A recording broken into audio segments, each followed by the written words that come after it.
Hello mga kanegosyente, nandito tayo ngayon sa Jerry's Grill, Singapore. Dito to sa Orchard Road.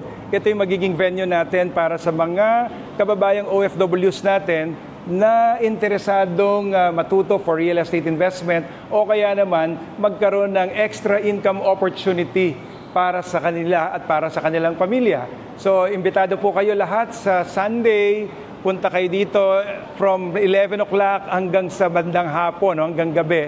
Nandito kami to really meet you, talk to you, at excited na kami. Explain sa inyo kung paano magkaroon ng magandang real estate investment sa Pilipinas and at the same time, paano kayo magkaroon ng extra income na ma-enjoy nating lahat for our families. Again, this is Billy Dominguez, ang inyong pambansang negosyante, pusong ahente, utak negosyante. Magkita-kita tayo lahat sa Sunday dito sa Jerry's Grill, Orchard Road, Singapore.